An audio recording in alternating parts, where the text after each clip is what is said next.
the good people of the SMT, on behalf of Sneed and Dennis, we are live. What is going on, good sir? Not too much. Just happy to be here. Happy to start the night off strong with Blind Tech Adventures coming in with $100 super chat saying thank you for all that we do. Oh, wow. Thanks, Blind Tech Adventures, man. Listen, you've always been so supportive of the community. You've been supportive of the channel, always most generous, and we appreciate it very much. Man, I can't tell you, Dennis, the support I get from the community, man, it is absolutely a blessing to share a hobby with such good people. They appreciate all that, you put into the channel. They support their creators, and they're happy to see the content, I think, and enjoying the tech with other like-minded individuals. So, Blind Tech Adventures, man, thanks again for all that you do. Thank you for that incredible donation, that super chat, and man, absolutely amazing. Thank you so much. Appreciate it very much. And we just got the show started too. We didn't even do anything yet, right? So that means basically we could just take that $100 and we could just call it a night. We appreciate it, guys. Thank you. Have a great one. We're just gonna go and we're gonna go buy some 5G gin with that. Okay. No, I'm joking. But thanks, Blind Tech Adventures. Appreciate it, Dennis. Man, we got some topics to cover, man. Yeah, tell these fine folks, where do you want to start off at? Apple iPhone 14 demand, I think, was a little bit overshot. I think maybe some people, had the gas on, like, pedal to the metal, and they thought that Apple was going to do this, and in fact, Apple was going to do that, and turns out the demand just is not what it was thought to be initially. Initially, I think what happened is there was a report that said that Apple was going to boost production of the iPhone 14 due to some crazy early demand, so they were going to pick up the production. They were going to need more and more phones by the millions, by the boatload, and it looks like they pumped the brakes, and they've put a cold, damp blanket on that. Well, I could have told you that, Sneed. I mean, there must have been high demand that first weekend, and then things must have tapered or something. Yeah, but even if there was high demand like that, Sneed, Apple doesn't just turn up like it. Apple isn't Samsung. They can't just turn up supply like snap of the fingers. Like, supply is determined like a year, 2 years in advance. You know what I mean? Yeah, I mean, I'm sure they knew within 5 or 10% of their total orders where they wanted to be and where they thought they would be.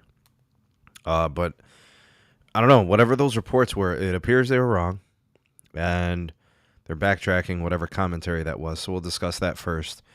And then T-Mobile's got some 5G advanced solutions for business. So we'll discuss those. And if we have enough time, we're going to discuss the CTIA and how they want more mid-band spectrum for 5G, which I'm all for. And then I know you wanted to talk about some PC building and kind of what you're doing with your rig, and talk about your build and stuff. So I'm into that. I want to hear what you've done. I want to talk about the progress with you a little bit, and I'm sure we have a lot of computer peeps in the live chat, so they'll comment and get involved. I'm sure. So because we've done this before, we talked about PCs and stuff like that, and there was some engagement, man. So let's do that too. All right, I'm down. All right, man. I'm going to go ahead and do a screen share first for the first story. And this is the Apple story, the one about the demand. And, maybe it's not all it's cracked to be, folks. Okay, titled, and this is actually from Market Watch. So it's kind of sort of, when the analysts get to talking, Dennis, it's the money people. So they obviously are, like, hanging on every little word that anybody says about their investments. Apple won't boost production of the iPhone 14 due to slower demand, according to a report. This actually came out a couple of days ago. I just waited to cover it here on the podcast. About 90 million iPhone 14 units said to be assembled this year, in line with previously reported goals. So it's not that they don't have any demand. It's that whatever that initial thought that there was going to be an increase in demand didn't turn out to be true. So to me, it just looks like they're going to hit exactly what they thought they would. Any plans of them boosting production, that's getting kind of, I guess they're pumping the brakes on it. Bloomberg reported Tuesday night that an expected surge in demand failed to materialize. Citing sources familiar with the matter, Bloomberg said suppliers have been told to pull back from efforts to ramp up assembly of about 6 million iPhone 14s, settling on a goal of producing about 90 million iPhone 14s by the end of the year, about the same as the iPhone 13 production from last year, in line with an outlook that Bloomberg reported in August. So do you kind of see it my way, Dennis? They're basically saying the demand is exactly what we thought it was going to be, so any thoughts of it going beyond that is kind of just not accurate. Yeah. In fact, I was actually going to say that I was thinking that demand would be overall down, like i.e. Apple would have overprojected.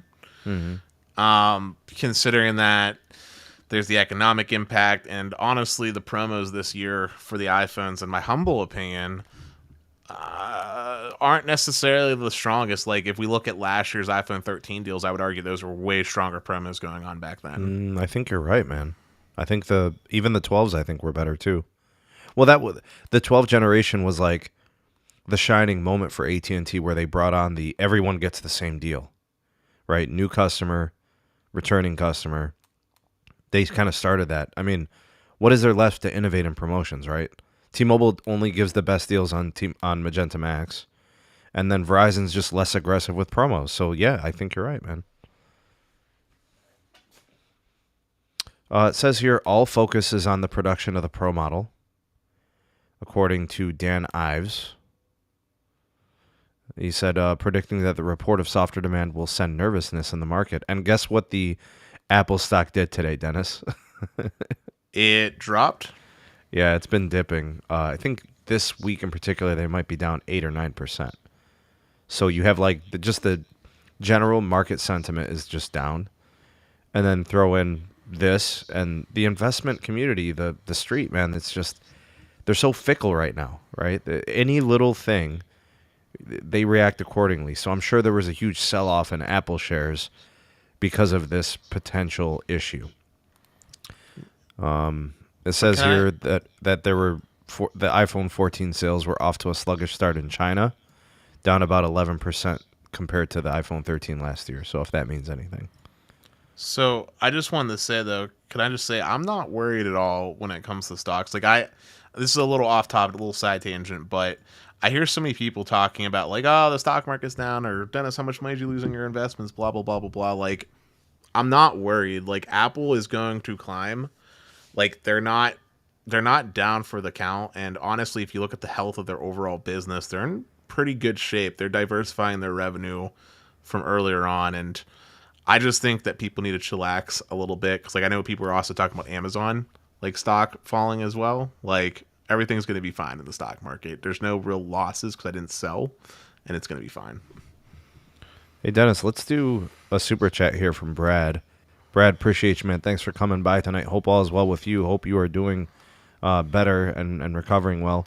He said, T-Mobile internet finally available here. 100 to 300 down. Pretty decent, I think, right?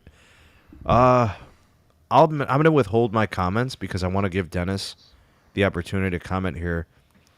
I don't know where you're going to go with this, Dennis, but I just want to say there's more to it than just the downlink speed. Dennis, do you want to go ahead and kind of comment on this? You took the words out of my mouth. The 100 to 300 meg is fine for a throughput for download speed. No questions asked.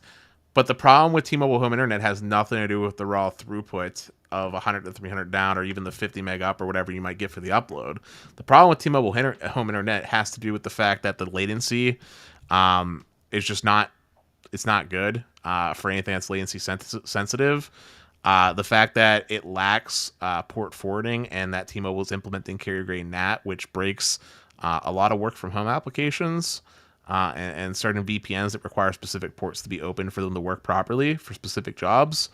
And the actual way traffic gets routed across the T-Mobile network also hampers it, compounded as well with the deprioritized nature of it, that it's not a consistent experience. So it's fine, I suppose, if you were just trying to maybe watch a little bit of Netflix, but even then, there's certain streaming services that don't work on T-Mobile Home Internet, and T-Mobile says so on their own website. So, I don't know, if it was my only option I would live with it. But if I had a good, I'll use this word, good deployed cable operator, I would just stick to that over getting the T-Mobile home internet. All right, so Dennis brought up a lot of things that are really, I would say, semi-technical. And for some people, they may or may not know what he's discussing. But the points are valid and those concerns are legitimate. One of the things that I like to look at when I consider home internet options is uplink. I need that uplink to be consistent. I need that uplink to be clean. I don't want a jittery connection. I don't want high latency. Dennis kind of spoke to that. Dennis also mentioned some of the connectivity protocols that the T-Mobile home internet uses. Those can be restrictive too for some uses. I'm going to stick to the reliability piece. What I would recommend is if you're in need of a new option because your current option isn't good enough, then by all means give that a try and see how it performs for you and see if it can fulfill most of what you need, if not all of what you need. If it can do that, and it can do it at a price that's fair and you can live with, well, then you've got yourself a winner. But I think what Dennis is basically saying is you got to kind of pump the brakes.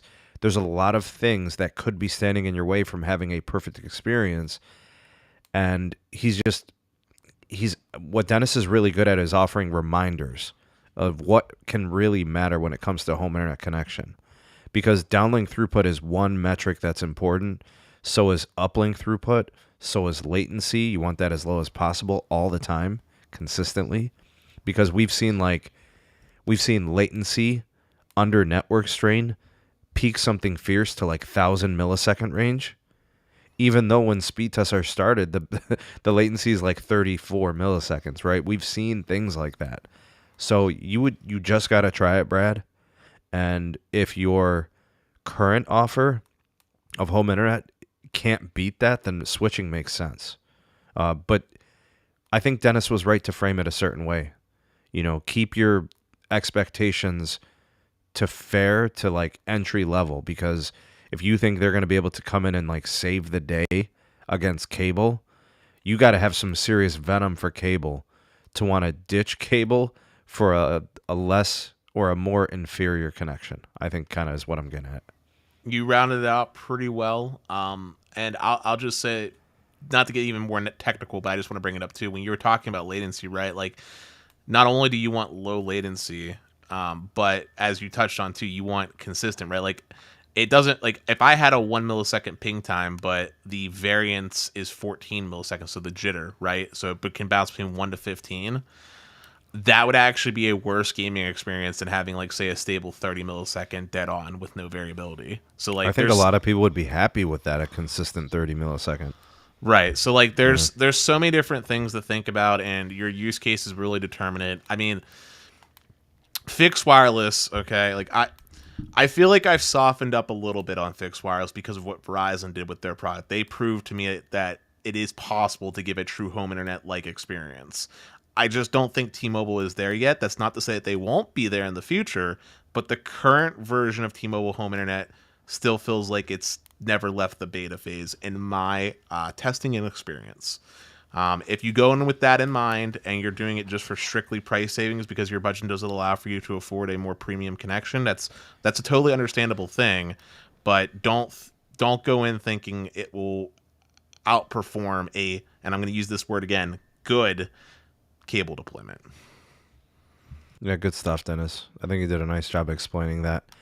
Super chat from Alexis. Thank you. Appreciate you, Alexis. What have you heard about the 100 mobile towers that were sent to Florida? Cells on wheels. So, Alexis, I have heard of such things. I guess AT&T had tons of them ready for deployment. T-Mobile had a crap ton of generators sent out to prepare for the weather event for the hurricane. Is it Hurricane Ian or Ian? I've heard it pronounced a couple of different ways, Dennis. What's the consensus on that? Consensus on what? I'm sorry, you cut out for me. The naming. Ian or Ian? Ian? Yeah, the hurricane. Oh, honestly, to be honest, I wasn't really even in the loop about the hurricane. Like, okay. I have no clue. Yeah. So I don't know. Like, somebody corrected me on one of my videos. I was discussing the generators that were transported over to Florida to support the cell sites for the people, as trying to keep them connected was probably going to be the most important thing. And really, what else can you do, right, except try to keep people connected? But yeah, Alexis, we definitely heard about that. AT&T's got FirstNet. Verizon is a first responder network as well. And T-Mobile tried to keep their connections going. So, yeah, they definitely needed cows there. The one thing that often I think people overlook is it's one thing to be able to try to provide backup power, right? The batteries that are used for backup power, they'll fail pretty quick. They'll just run out of juice. And the only way they recharge is once power gets restored. So that wasn't happening. So the only thing really left to do is run diesel generators. I guess there's some natural gas generators in some places, but that sounds like that's a little bit more modern and probably not available in all places. So diesel generators it is. And then those eventually have to be refilled.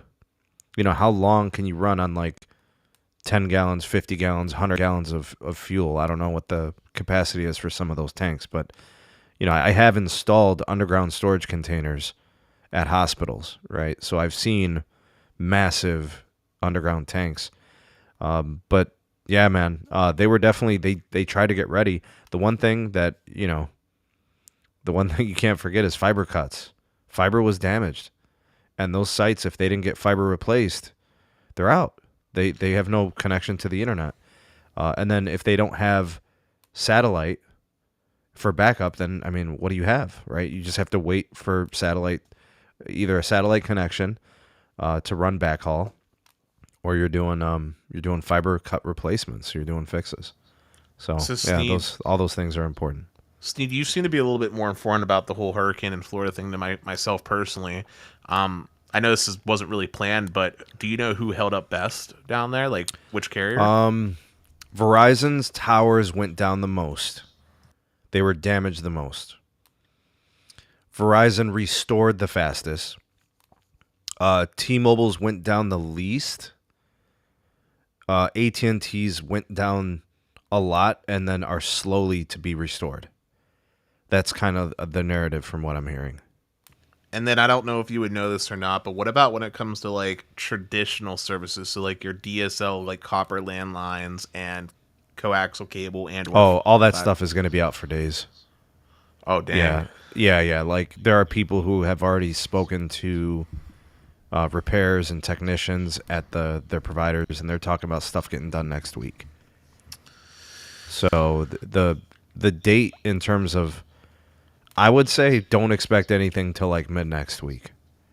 That's the vibes I'm getting. And the crews are out there. I'm sure there's going to be a lot of overtime and people putting in tons of hours, but Dennis, it's still flooded. So like, how are you going to work through it? You know, it seems to be the difficulty. Man, that's it's not great. We need to. Well, that's why mobile lines are so important, right, Dennis? Yeah, 100%. But what I was actually going to say was a different train of thought here.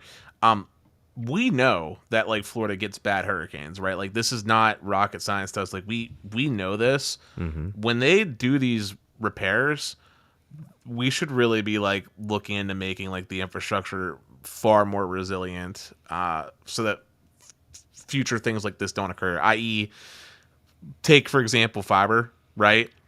If it means burying it deeper into the ground to protect it from hurricanes, that's something that we should be doing. You know what I mean?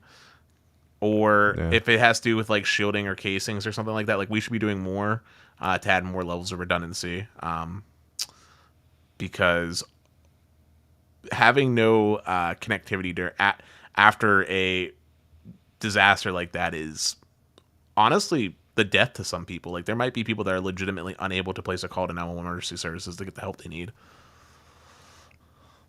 Yeah, it's going to take time for the restoration of services. I don't know how much you could do outside of what you maybe thought of, Dennis. The one thing I would actually consider is I'm a realist, and this aggressive weather is not changing. It's getting worse.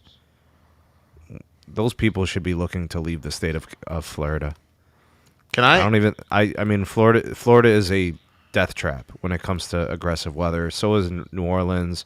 So is Houston. They are prone to flooding and hurricanes. Like, how many times are we going to keep rebuilding these cities? And I'm not trying to put down anybody's city. I'm not trying to,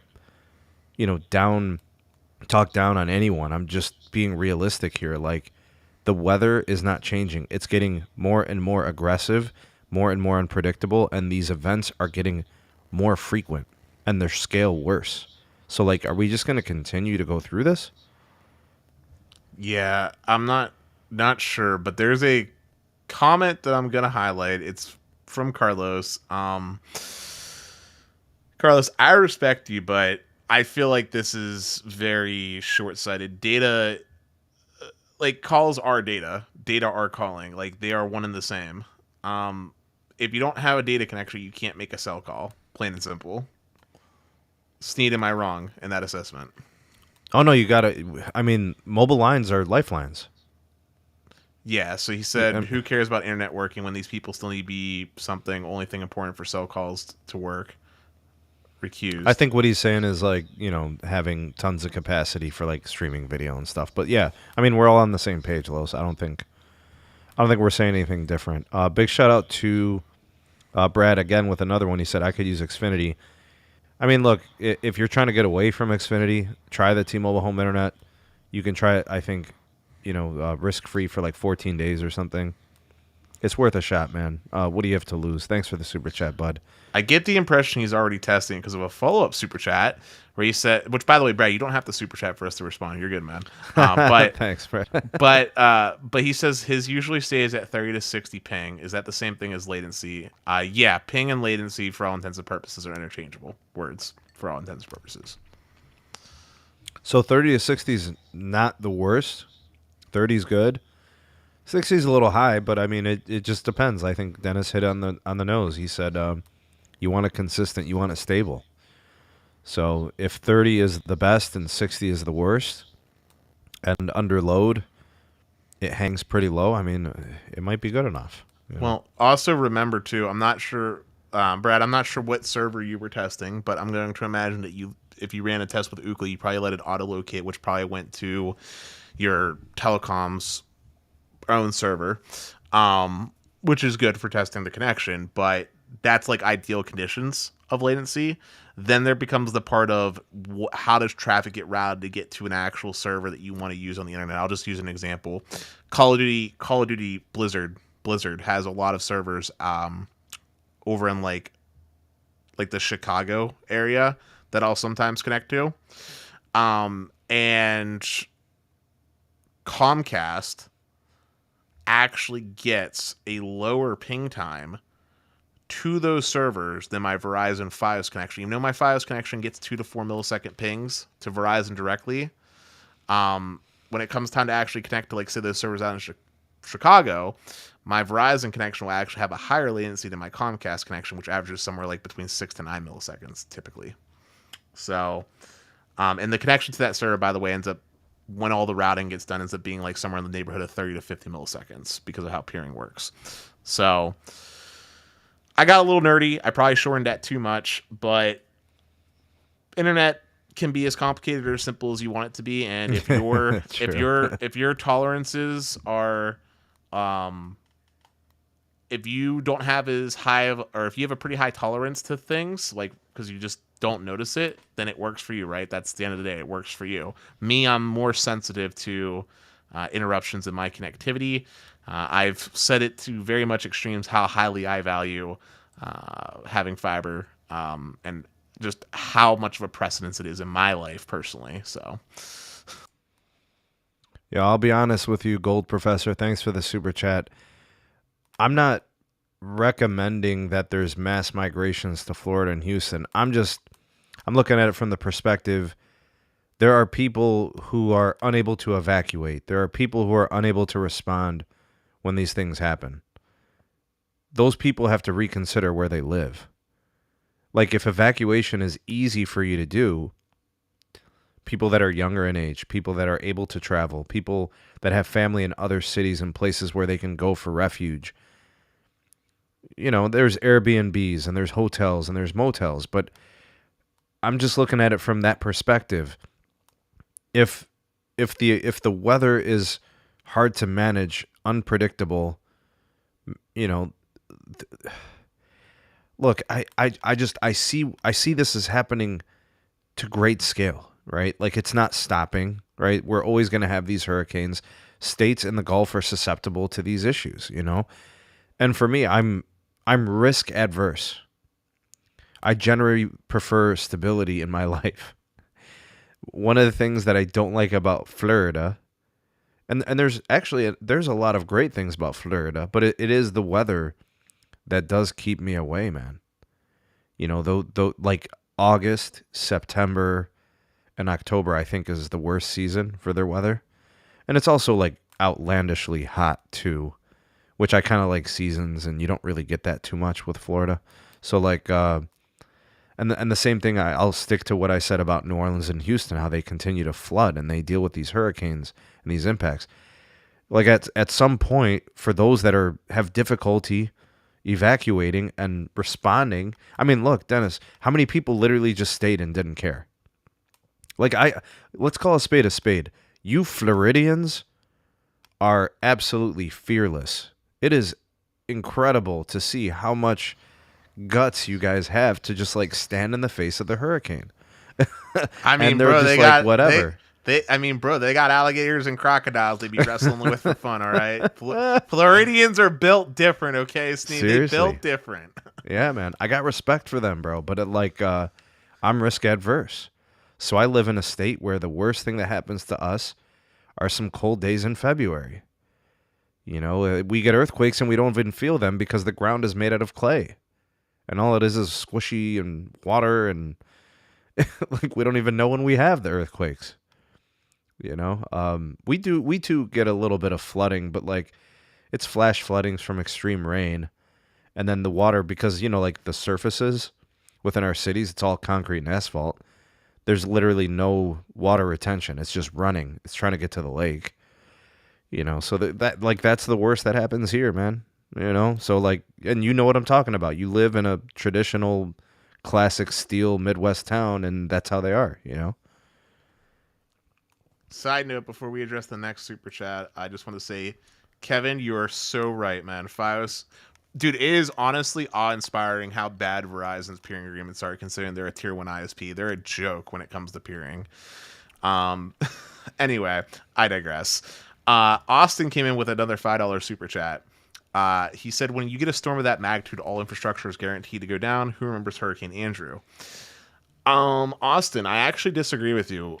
We humans are pretty darn intelligent when it comes to a challenge to conquer. And a good example of good infrastructure design is Japan. Japan gets terrible earthquakes. And they get massive earthquakes. They're huge. And they have designed their buildings and roads and everything else with those things in mind, so that the damage is, for the most part, mitigated. But Dennis, you got to talk about the spending for that infrastructure. Oh, I'm not saying it comes cheap. Yeah. The point is that the sentence was, when you get a storm of that magnitude, it's guaranteed. No, it's not guaranteed. It's only guaranteed because we're not investing the resources to change it, is the reason why it's still guaranteed to be challenging. It's guaranteed to be challenging, but I'm saying we could overcome it if we wanted to allocate our energy. Like if every state in the U.S. just came together and was like, yeah, Florida needs to be fixed up, and we put all of our greatest engineers to it, I guarantee you we could probably develop something to mitigate it. So then you tell me, is it cheaper to keep rebuilding cities or just invest the proper infrastructure, effort, and time into it? Invest the proper infrastructure and time into it. So then what are we doing, dog?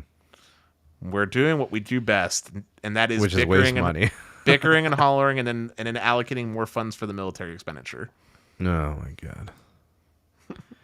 Hey, this one is again from Gold Professor. He said, "Yes, sir, understood. Where would you suggest?" He really wants me to recommend somewhere to move. I recommend Pittsburgh. Pittsburgh's awesome. We got the Steelers. Dennis wants you in Pittsburgh, dog. Hey, come to Pittsburgh, and then call up the local representatives here to encourage them to get on Verizon's butt for not deploying the fiber that they were supposed to deploy across all of Pennsylvania. And then also write up to your local congressionalman while you're here as well to encourage Comcast to expand out into the zip codes where they say that they service, but don't actually cover all the houses in that zip code. All right, man. So if you live in Florida, where would I recommend moving to?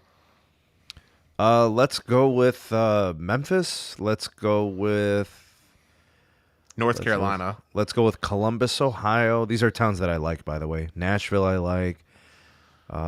Let's go with Des Moines, Iowa, because they got Google Fiber there. Raleigh, North Carolina, Sneed. If you live in Raleigh, No, hear me out. If you live in Raleigh, North Carolina, there are good parts of it where you can get 3 fiber ISPs. They are Google Fiber, AT&T Fiber, and Spectrum Fiber. You live in like the Bermuda Triangle. I don't want to call it the Bermuda Triangle. That's the wrong word. But you live in the holy triangle of internet connectivity if you live in Raleigh. Let's see. What else might be good? I don't know, man. Indianapolis, I hear, is pretty nice. I don't know, man. Maybe out west.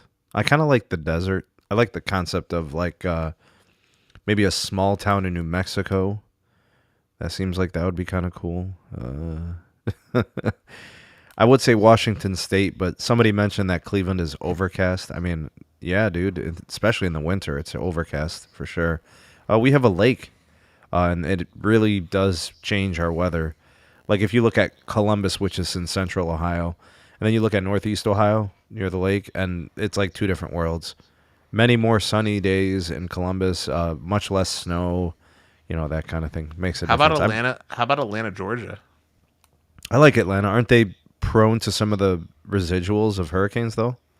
Maybe. I'm not sure. Yeah, see, I'm trying to, if I'm moving away from hurricanes, I'm moving away from hurricanes, dog. I'm not sure. I'm not what's a weather expert called? There's a word. A meteorologist, sir. Yeah, I'm not a meteorologist, okay? I'm a tech enthusiast.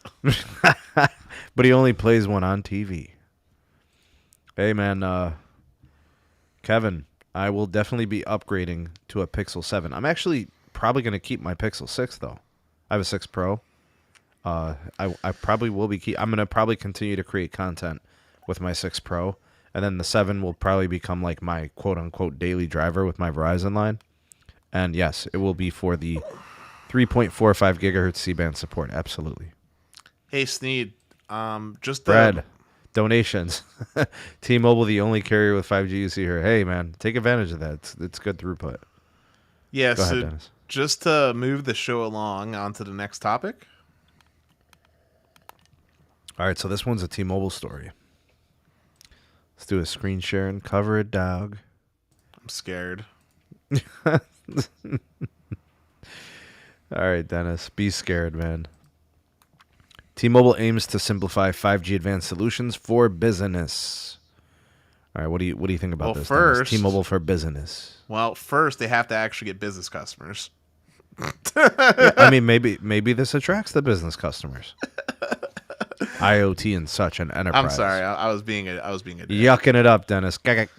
No, but joking aside, first thoughts are that we know T-Mobile's been trying very hard to attract enterprise customers because that's really where the big bucks are, and we know that T-Mobile has had first movers advantaged 5G because of the fact that they got that 2-year head start in their mid-band rollout. I think that based off the things that we've also heard in the past with the partnerships that they're making, that they're actually being kind of smart to work with companies like Google, for example, to help with their security, working with like Amazon and other relationships that they're trying to build so that they can offer more sophisticated products and generate more revenue off the investment they make, which I think are smart plays. How this actually plays out or when this will actually play out, I think will be slow because enterprise customers are slow to transition. We saw this in the server space back when Intel was kind of on the back foot while AMD Ryzen was just causing up a storm. And I think the same thing is going to happen here in the wireless space where it's going to take probably 3 to 4 years after they execute on this strategy for it actually to bring in the dividends. All right, so the way this article is framing it is that T-Mobile has built a premier 5G network, but it needs to persuade businesses that it's something they need and is worth paying for. So I think actually, Dennis, that's the sentiment you kind of spoke to, right? T-Mobile is creating this 5G advanced network solution suite in which they bring next level, end-to-end, ready-to-deploy solutions for retail, manufacturing, logistics, and smart cities. So the way I look at the carriers, Dennis, when it comes to their 5G networks, I only see it as a network as a service. T-Mobile, Verizon, AT&T, they're not building or constructing or creating 5G use cases. They're saying, here's our network and use it and pay for it. So, 5G networks are great and they're going to only get better, and there's lots of throughput coming to the market, and there's all these new technologies. There's point-to-point solutions. Customer premise equipment is getting better. Modems are getting better. So like all these things, private networks has potential. The small cells, the nodes, all that. But we need use cases and we need reasons to use the network. But still, at the end of the day, the carriers just sell the network as a service. So when T-Mobile comes out and says things like, we've got all these solutions and we've got things that companies can use for connectivity in their devices and their computational needs and their apps and stuff like that, what is T-Mobile actually going to do for them in that realm? Because like, to me, it's a 5G network as a service. So like, it's not going to be fixed wireless access. These companies are looking for something else. They've had internet options. They've had connectivity options. That's not what they're looking for. It's like, it's other things, right? We constantly hear about AR and VR, and we constantly hear about automation. But like, that's not what T-Mobile, Verizon, AT&T are doing. They're not building automation. They're just providing network as a service for the automation. Yeah, so one thing that's worth pointing out here is T-Mobile isn't going to be being able to offer the things that businesses want to do until they flesh out their standalone core. And this applies for all the carriers specifically. They're not going to be able to offer these real new like unique streams of revenue until standalone core becomes a thing. Dennis, what do you think the conversations are right now between T-Mobile executives, the engineers, and prospective businesses and enterprises? I think it probably looks something along the lines of like, hey, warehouse company that has distribution across the country. We have this awesome 5G network. We want to sell it to you. Warehouse company. That's cool. We've been projecting a project where we'd like to be able to track our drivers real time with location data and possibly considering self-driving vehicles. Can your network do that for me? No. Okay. We'll talk to you in like 5 years. You really think that's how it's going, dog? I mean, I oversimplified it, but like, even but you're basically saying that the company says, okay, well, here's what we want to do with your network. Can your network do it? Yes, and even if it could do it, it would still take a long time, right? Like, the larger the company, the longer it's going to take for the transition to occur, right? Like, we are just now getting to the point, finally, where like 5G Internet of Things like devices are becoming affordable from vendors, and like the supply is there, right? Like, up until this point, everybody's been using either 4G LTE gear, or they were still on that 1X stuff, and still are on the 1X stuff, waiting to transition, right?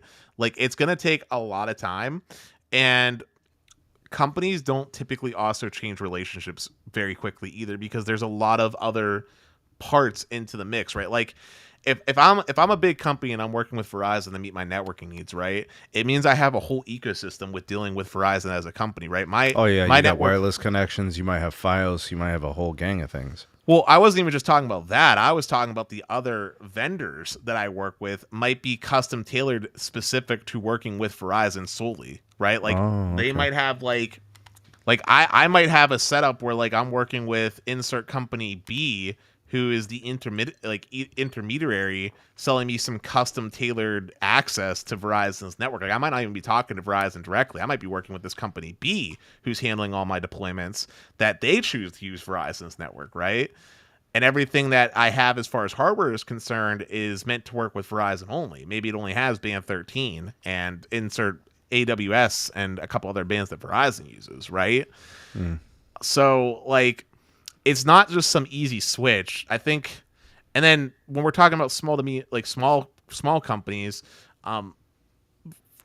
for all intents and purposes, small business owners aren't really applicable to what T-Mobile wants to do here. Like, they're targeting enterprise, and enterprise is the hardest spot to get a customer. And even if you can acquire that customer, it takes multiple interactions. Like, I think from some of my sales buddies that I know, I think it takes something like 30 conversations to close a deal on the enterprise level. Wow. on average. That's probably average. Okay. Yeah, like Yeah. Wow. I won't name Never. companies or anything like that, but like I used to do some sales and stuff, and if Is you're that working typically with, what you saw, Dennis? yeah, it was a lot of interactions across multiple hands, right? Like talking to like a residential customer is easy because you're talking to the decision maker on the phone, right? When you're in the enterprise space, you got like your door-to-door person that's sending them the flowers just to get the meeting past the secretary, right? There's some interactions there.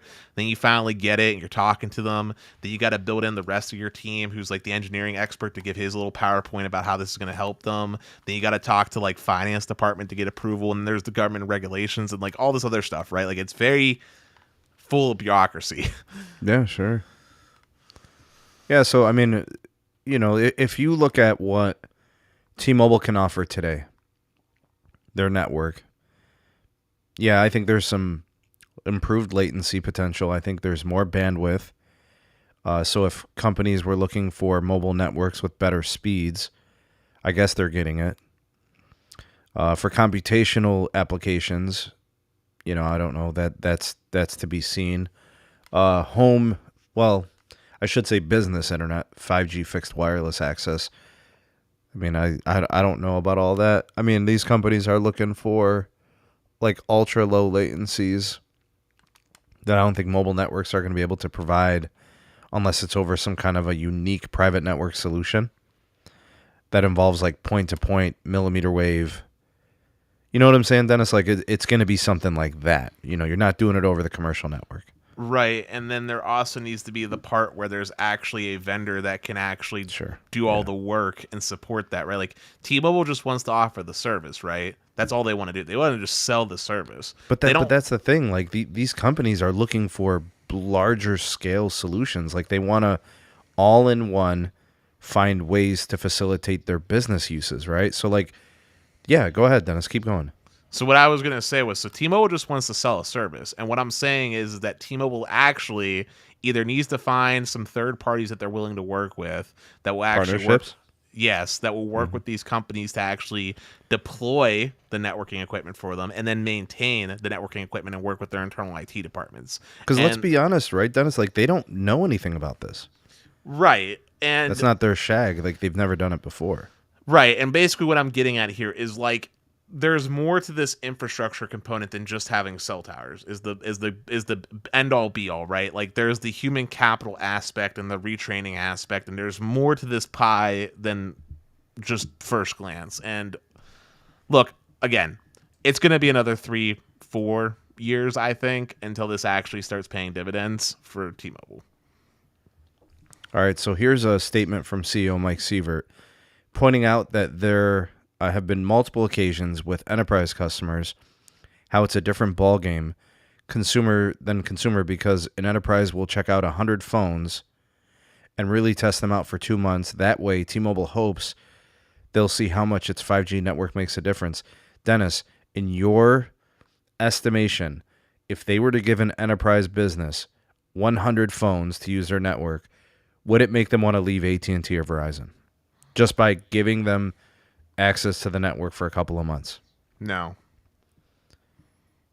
So then would they leave because of cost? Like, would it be like, oh, T-Mobile can save us 20%? No. Listen, Sneed, enterprise companies do not give a darn about cost. There's not even in 2022 with this economic. Listen, I know for a fact, unless this has changed within the last couple of months, UPMC Hospital, right, one of the biggest employers in Pittsburgh, for their cell phone lines, for their contract that they have, they're still on a buy the gig plan with Verizon. Yeah, that probably will never change, right? Unless they move them to unlimited. There's a reason why I'm bringing up this point, right? They're on a buy the gig plan. You and I both know that's very expensive, yes? Like, we both agree that's a very expensive thing to have. And they would save money with Verizon just going to unlimited, but they don't. Because no one takes the time to look into it, right? And also, touching on something different here, but just because you give them 100 phones to test doesn't mean that they're going to be happy with the network performance. It also doesn't mean that the company is going to be willing to shell out money to invest in all new phones, right? Because like switching to T-Mobile is going to essentially mean the switching of all new phones, right? essentially. So which model iPhones do you think most of those employees have at UPMC? You think it's iPhone iPhone 7s. 7s? 7s. Okay. You got to get them upgraded. Yeah, that's expensive. Yeah. And also, I'm not saying it's expensive because of the phones. I'm saying it's expensive because now the IT department has to go through rigorous testing to test out, say, iOS 16 or whatever version of that's going to be running on the new phones and the new hardware to ensure that their custom certificates and applications and stuff that they have for the hospital run on the new devices. Right? Like it's just more complicated. There's a lot that goes into it. T-Mobile's a green fish to this, and they're going to quickly learn that acquiring an enterprise customer is expensive. It's worth it because they're never going to leave unless you really screw the pooch, but it's expensive. There's more to it than just giving 100 phones for testing. It requires time, and there's nothing you can do to rush the process, is what I'm trying to get at here. It's a slow and steady wins the race kind of deal. Super chat from Giuseppe. Jimmy, appreciate you, bud. BMW uses T-Mobile for new vehicles on iDrive. Yeah, I remember learning about that partnership. I think it was like a couple of years ago. And that's a really nice partnership for them. I'm assuming they give you like X number of gigs per month to utilize when the car is connected to the network. So like, running certain apps, music playing apps and specific GPS applications and stuff like that. And I guess if you wanted to, put on your IG on there or something like that, that would be possible. So Chuck Luke said his company moved from Sprint to Verizon for their phones. This would be a prime example of when companies start looking is because of an acquisition. If the business fails, that's when they start looking, right? Because now when they're free agents, right, Dennis? Right, because typically they're going to lose out on whatever negotiated deal they have, and their phones are old as dirt. Well, specifically going back to the deal, right? They're going to lose out on whatever legacy deal they had. They probably would have to renegotiate with T-Mobile, and since they have to renegotiate anyway, now they start shopping around. That's an action that that is the triggering point that actually provokes a switch to happen. Not what T-Mobile is doing, giving 100 phones to some company to test their network. So you think Mike Sievert's fronting? I think that Mike Sievert is trying things to see what sticks. I don't think it's a bad idea by any stretch of the means because a company. Yeah, because he's just trying to get involved. You know what I mean? Yeah, to be clear here, I'm not discouraging the fact that T-Mobile is trying to give effort. I'm just trying to say that it's just one small piece of the equation, right? Like the 100 people that are going to be testing the phones are going to be random IT people that are going to fill out some report saying, yeah, everything is Gucci, but they're not the decision makers. It's like to put it another way, Sneed, it'd be like if I was talking to Secretary Mary Beth, trying to sell her company on how awesome Xfinity Mobile is or something. Meanwhile, Billy Bob owner is down in the Bahamas, just chilling, enjoying his life. It doesn't matter if I convince the secretary. She's not the decision maker. She's not going to be writing the check. All right, Dennis. I don't know. We beat this topic like a dead horse. Next one, please. Yeah, man. Okay. We only have about 12 minutes left. I want to talk about your PC build, man. Let's do that, man. Tell me about how it's going. Tell me what you've put together. How's the project coming along? Tell me about your bill of materials. Tell me about what you're excited in terms of progress and when this thing's going to be rolling, man. Yeah, so the genesis of this was behind the scenes. Steve asked if I had any topics. I told him I was engrossed in the PC world with AMD and Intel announcing their new chips and 4000 series GPUs from NVIDIA around the corner. So I finally decided to upgrade. I was planning on it all this year and last year. And I ordered myself the Ryzen 9 7950. That's my CPU. It's 16 cores, 32 threads on AMD's new platform. It's the Zen 4 architecture. AM5 is the socket type. I got myself the Asus Hero X670E motherboard to pair with it.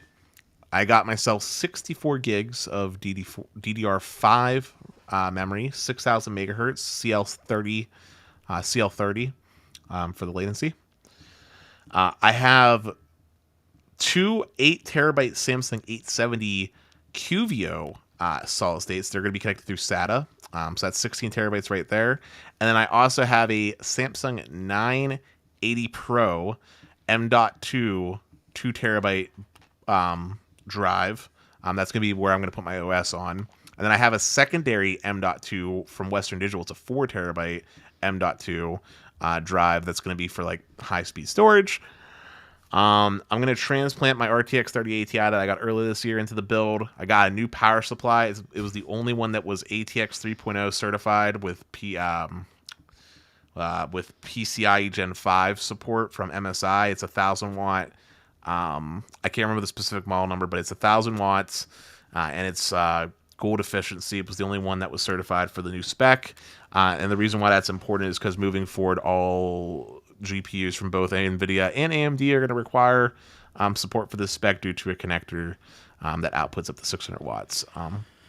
Yo, Dennis, your machine sounds like a monster. Okay, I know you spent a pretty penny, but every single component that went into your machine sounds like it's cutting edge, bleeding edge, like the most powerful thing you can get. You got tons of storage. I mean, look, the fact that you're not rendering video, recording video, and like doing all those types of things, like that type of machine would just eat up those processes alive, chew them up, and spit them out like nothing. Your gaming experience, I'm guessing, is probably going to be second to none. But damn, that's really impressive. Is there any weakness in your build, man? The only weakness is the fact that DDR5 hasn't matured further for even lower latency DDR5, and that the power supply is only gold and not platinum, since those supplies won't be out until later this year. Outside of that, though, I swear, dude, Dennis, that's literally what I thought of. I'm like, dude, what'd you do with the power supply? That's all I could think of. Dude, let me tell you something that'll make you drop make your jaw drop. What kind of? I didn't mention the CPU cooler. What kind of cooler do you think I got? Your jaw's gonna drop. Don't typically people have been going with liquid cooled, right? Yeah, like AIOs, but like, what size? Like, there's. Oh, I don't know what they're doing anymore. Man. I've been out of the game for a couple of years. So I'll just give you some numbers. There's 120, 240, 360, and 420. What'd you go with, dog? I went with a 420 millimeter radiator. Nice. It's this big old chungus, and I had to get a full tower case just to fit it. I got the Corsair 7000D full tower case. Is all this? Are you done with the assembly? Like, this thing's running? No. So my CPU actually came in early. It came in today, but the motherboard will be coming in on Monday, which is when the rest of my parts will be coming in. So you're thinking you might have this thing put together Tuesday or Wednesday? I'll have it put in sometime this week, upcoming week, probably, if I get around to it. You gotta send me a picture, dude. I can't wait to see this. But dude, hold up. The case though, man, is like 25 pounds. Dang. Empty. You had to throw that in there. Dude, hey, it's heavy, dude. I believe it, man. It sounds like. I mean, you got a bunch of good stuff in there, man. High end. Super chat from Green. Appreciate you, my friend. S22 Ultra favors C-band over millimeter wave, but my iPhone favors millimeter wave over C-band. If both millimeter wave and C-band are on the same tower, why would that happen if it's the same modem X65? That sounds like firmware and antennas. Those are different, obviously. So I think those are some of the factors that might be coming into play. If it was me, I prefer millimeter wave. I understand it's a much more fickle connection. It's not as resilient as a mid-band frequency. But I would prefer to be on millimeter wave, just because, I mean, the latency is better. The throughput potential is much higher. So I think in that case, I'd prefer the iPhone, but that is weird that they are on the same modem. That's true. Hey, so there's some comments coming in, by the way, from the build. So Kevin, you said, oh, thank you, Gillette. Yeah, you should make a tech channel, dude. I'd watch. Thanks, Skylar. Absolutely. Thanks, man. Appreciate the donation, and thanks for all that you do to support the channel, man. And we'd be looking forward to that if you end up doing that. Absolutely. But to Kevin, Yeah, so Sneed, since you said you weren't too much into this, AMD set a target of 95 degrees. So AMD did something different this year with their CPUs. Okay, instead of just like having some set clock speed that it's going to be like happy to run at, in the BIOS you could turn on precision boost is what they call it, and essentially the chip will run as fast as it possibly can and draw in as much watts as it possibly can until it hits 95 degrees Celsius and just chill there. So it's kind of like a threshold or a cap. Yeah, so there's a word for it, and I'm blanking on it right now, but 95 degrees Celsius, it'll just keep drawing in as much power and clocking up as fast as it can until it hits 95C. But keep that thing in an air-conditioned room, dog. While that thing is warm, Kevin, what I plan to do, and this is very simple, is I can just go into the BIOS and set a power limit on the chip, because more power equal more heat. So if I set a power limit, I can help keep temps cool. And specifically, these things are really efficient. I'm probably going to play around with undervolting it. Maybe do like a minus 15 offset. I won't get super nerdy, but I'm not super worried. And I have literally the best darn cooler money you can pretty much buy, unless I did like a custom water loop, which is actually better, but I'm not... I'm not. I've never done one, so. Nah, you might be better off without it. I mean, trying something new sometimes and not managing it properly could create issues. Every time I try to do something outside of my realm of understanding, I've messed something up or it backfired. So I don't know. You kind of like to do what you know and just try to do that really well and efficient. Yeah, so just to clarify, thermal throttling will happen like after 95C, but there's a different term I was looking for. It has to do with safe operation. I think it's like TGIP, I think is what's the abbreviation for it. That's what is the highest possible safe limit for the new chips. But anywho, what 420 millimeter did I buy? I went with the Corsair. I think it's like H170 something. There's your solution, Dennis, right there. Liquid nitrogen would make the chip cool. Liquid nitrogen would make the chip cool, but it would also cause condensation. And I feel like wouldn't it create a lot of corrosion? I mean, like... No, it would create condensation, which would then create the corrosion. Right. That's the first thing I thought of was just like the fluid formation. I mean, you're creating a whole new problem, trading problems. Yeah, I mean, I'm not super... I mean, how many of those components aren't going to be treated for waterproofing? Right? Like, nobody's like, oh, I'm going to build a waterproof desktop, Yeah, I'm not... I mean, there's ways that you could do it. Like, for example, you could coat, like, your motherboard in, like, nail polish and, like, Vaseline to help insulate. But, like... Oh, sure, yeah. Just to clarify, it was the Corsair iQ H170i Elite Caplex liquid CPU cooler with RGB. So there you go. All right, Dennis, you forgot the 56K modem from MS. Thanks for the super chat, sir. What do you mean? I have Verizon Fios.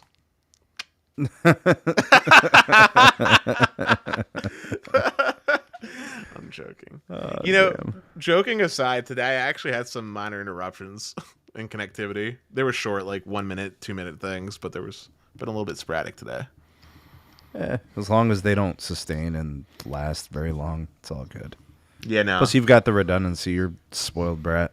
Well, you already know, bro. I got the Comcast, I got the Fios, I got the unlimited AT&T hotspot, the 120 gigs of Verizon hotspot. Oh my god! 3 lines Magenta MAX. Dennis, you're making me sick, bro. I'm gonna puke. What do you mean? You're worse. Dennis, there are literally people. Yeah, but I'm not bragging, dog. Like, you're sitting here doing all this flexing, and there's people out here with DSL, dog. I mean, I gotta show off the E-peen, okay? No, I'm just joking. All right, well, actually, let's talk about how spoiled we are, Dennis. We got it good, man, right? Oh, 100%. You have fiber. You have good cable, right? You have fixed wireless available to you if you wanted it. From, what, 2 providers? T-Mobile, Verizon. I mean, yeah, you can't get it at my house with Verizon. T-Mobile. Okay. If you did the workaround where you jumbled the address and then just put it up in your top floor window, would it work? Probably. Would you get 300 by 20? Oh, no. Oh, not even close. Would you get Verizon's 150 very. by 10? Oh no, Verizon's very congested. No, no, I no, thought no. you had an N77 upgrade at the I house. do. I do. Wow. I told Okay. you about. I swear I mentioned this about You how did, but I thought maybe it was just kind of a glitch in the matrix. I didn't know it was going to be No, a I'll get like maybe 50 by like 7 from Verizon, and I'll get like maybe, if I'm lucky and I put it in like the absolute perfect spot and don't even breathe on it, maybe 100 meg from T-Mobile by like 2. Wow. Okay, so you got that. In terms of plans, because you're in the network tech enthusiast hobbyist space. You have the best plans on each mobile network operator. So you got Magenta MAX. You have the AT&T Elite, or do you have the Premium? Are you a fool? Of course I have the Elite. Okay, so you kept it from before. Okay, I didn't know if Yeah. something changed. I'm just checking, man. And then you got and you've got business lines as well. Yes, I got the Right. Verizon Enterprise line. Yep. Yeah, I mean, okay, so Dennis, you are a fat cat, good sir. You have it all. You have everything plus the kitchen sink. Yeah, but you know what I don't have? OG Verizon Unlimited plan, which you have. Well, Dennis, if you'd like a 2017 line, I can get you that. Nah, you're Gucci, bro. Those Yeah, things those things are super expensive. And No, not at all. okay, we'll talk behind the scenes. Yeah, We'll if you would like to try a line, Dennis, we'll set you up with an eSIM, homie. all right, we'll talk behind the scenes. Yeah, you don't have to worry about that, dog. It's all good. All right. I think we owe it to each other if we, like, if one of us wants to try something and the other can facilitate that, we should. I'd love to do that for you, man. Absolutely. Let's see what I got. So I got old Verizon Unlimited plans. I've got Magenta Business. I've got Magenta Max Business. What is it called? Ultra Unlimited or something? I have no clue, but I yeah, don't even know anymore. I've got Death Star QCI 6/7, 7/6, however you want to look at it. So I've got Xfinity access Mobile. Xfinity Mobile, FirstNet, right, with unlimited hotspot. I mean, dude, we've been testing everything. I mean, even Carlos was kind enough to send out a phone and a Sprint line from his personal account. This was like right before the merger happened. This is like 6 months or 8 months before that. So I've been, and my home now went from home internet death valley, where it was like Cox Home Internet and AT&T DSL, to having AT&T Fiber. I could technically have the T-Mobile Home Internet, and I could technically have I could have the Verizon Home Internet, fixed wireless. Both of them would be giving me at least 300 megabits per second downlink. T-Mobile would be giving me about maybe 8 megabits uplink if I can get it high enough. Verizon can give me 20 megabits uplink no matter where I put it. Main floor, top floor, makes no difference. It's going to be 300 by 20. So like I feel blessed, bro. I've had the pain of suffering through horrible connectivity. Now, literally in the last couple of years, like, my fortunes have changed for the good. Hey, so Sneed, I was just checking your Xfinity Mobile line. I see you're not using it. So you're not using it as much. What's going on with that? Well, we got to put it back in, man. I took out the SIM to use FirstNet for a little bit, and I think it's time to put the Xfinity back in. I think it is too. You know what By I the would way, I got to do my final review, and I just want to say, for those of you that have been like watching my content on the coverage, I do have a couple more videos I want to make, and the final review is one of them. It does feel like a postpaid Verizon experience. You're not going to use an Xfinity mobile line and think, man, this is cheap, this sucks, this is visible, this is prepaid, this is MVNO. It feels like a typical Verizon postpaid line, QCI 8. And if you're on 5G UW, it's QCI 7, right? And they have that access. Now, you don't know when you're on it because it just says 5G. It doesn't matter if it's N5, N2, N77, N261, whatever. It's all just 5G. I wish they did put the indicators. Dude, seriously, every mobile provider should have an app that shows your network connectivity, which band you're on, what bandwidth is available on the channel. Seriously, because there's times, Dennis, where like if you know you're on the 5G UW, you might want to hotspot more. You might want to go with the 4K video. You know what I'm saying? Like you might want to do those things.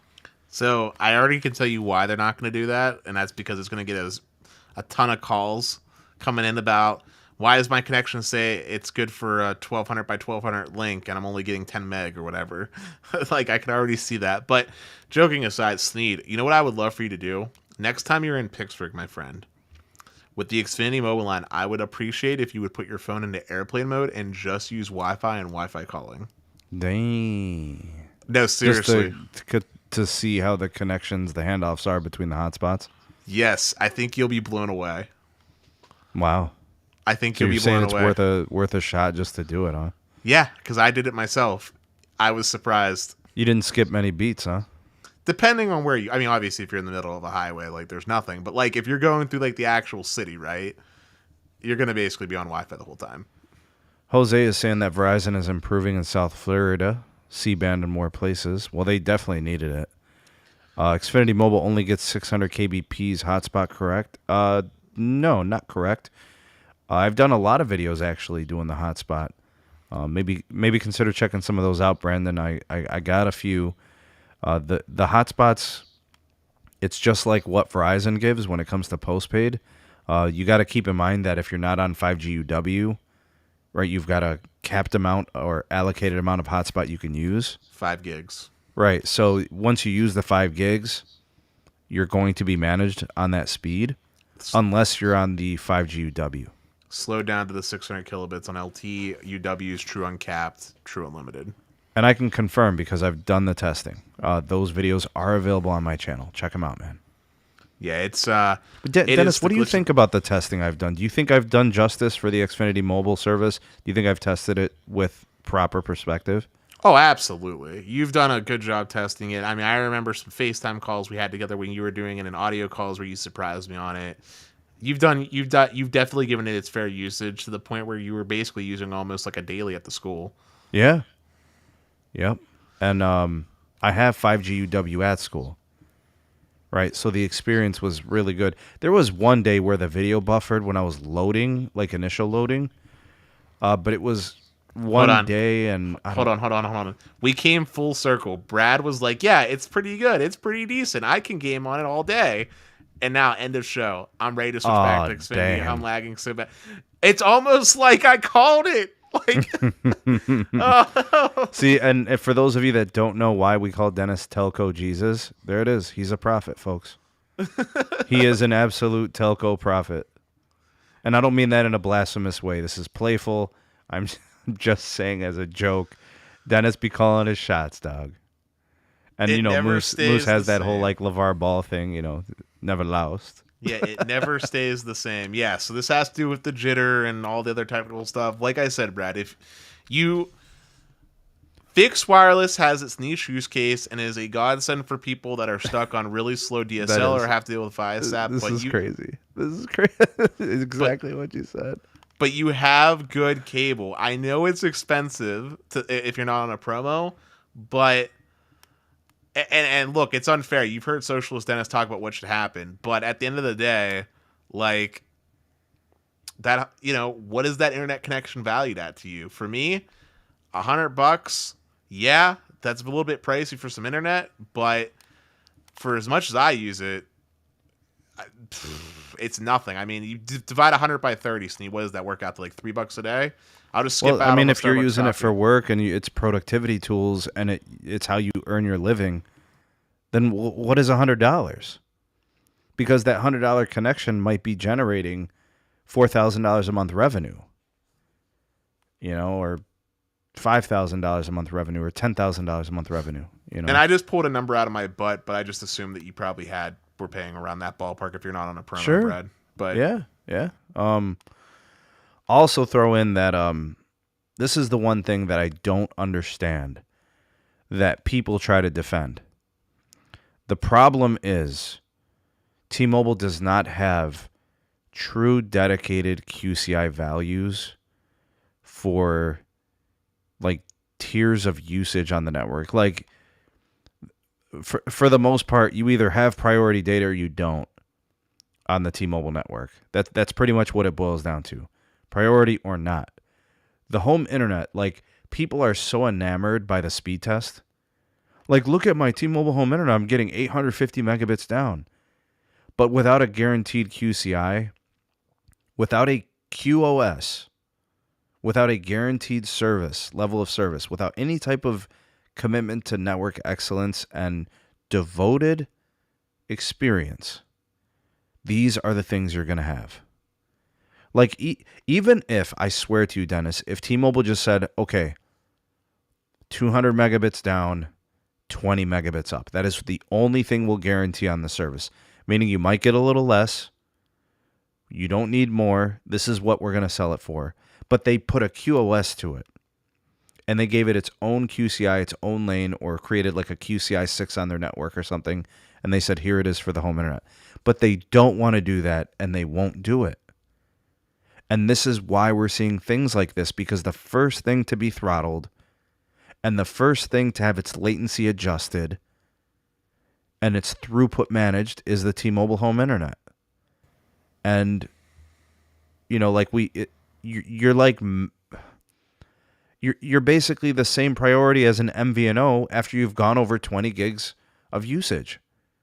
And that's literally how it's treated. And everybody knows I'm a big supporter of T-Mobile home internet because I know there's potential to help so many people. People are begging for it. People love it. They're using it. They're getting away from bad cable companies or awful DSL or trash satellite. So it's definitely helping people. But the truth is that until there's a QoS and a QCI, these things will happen. I mean, it's exactly deeper, what happened to Brad, you know? But it's deeper than just a QoS setting, Steve. It's deeper than that. Yeah, but it's got to be a start, Dennis. I know. It's a start. Because then you could fix the latency issues somewhat. I mean, I know there's IP issues and all those things, like, and I respect your knowledge of those things, Dennis, but can we start somewhere with QoS? Yeah, so I'm just saying, yes, it is a start, but I'm saying that QoS won't fix the problems that Brad has when trying to do gaming online, is what I'm saying. Like, that's just a start to guarantee that you get some semblance of a guaranteed speed. That's all that QoS does. But we've seen some pretty nasty, precipitous dips in performance, Dennis. But real quick, I just wanted to say something. This is good for all to know. Brad, that's fantastic that you moved, because anytime you move, at least with Xfinity, you become eligible for new customer promos at your new address. So, my friend, go ahead, sign up for Xfinity while you can. If they're doing the promo they're doing like over there or like they're doing over here, you should be able to get 300 megabits per second by 10 for $30. And that's good for 2 years with a 1-year contract. Do that. It's cheaper than T-Mobile and better. Has anybody collected any data on like the T-Mobile home internet compared to their mobile service? Like here are my average ping times on mobile. Yes. Here's my average ping times on home internet. Like, what are they seeing as the variance? I did that when I was over in Longmont, Colorado with Stetson. All right, tell us about that, Dennis. Yeah, so ping times on average were okay.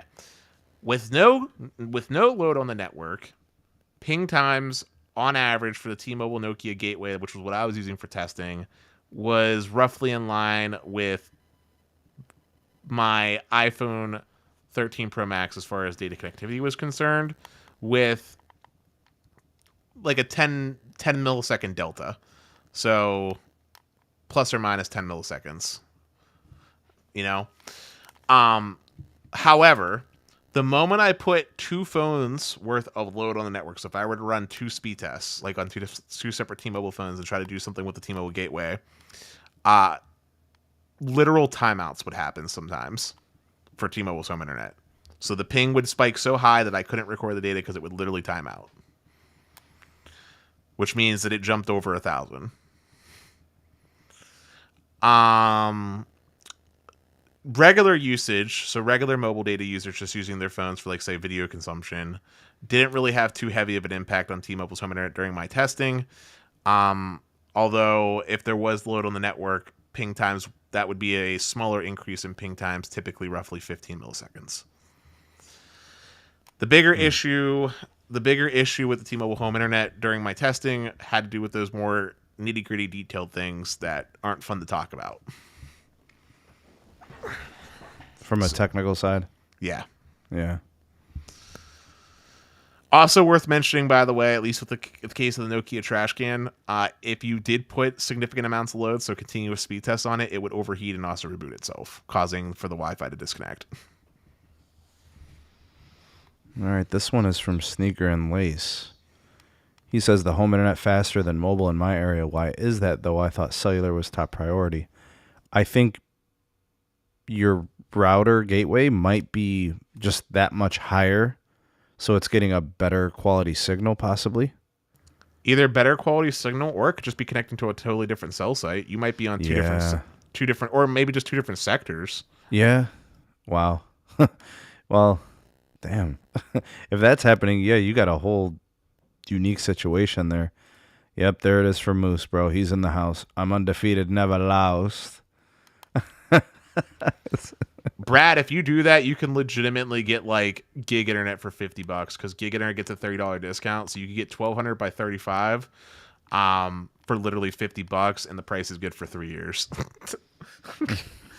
So literally paying the exact same as you did for T-Mobile home internet, but getting a speed that T-Mobile will never see on their fixed wireless, if they, at least as long as they stay on a macro-based deployment type of style.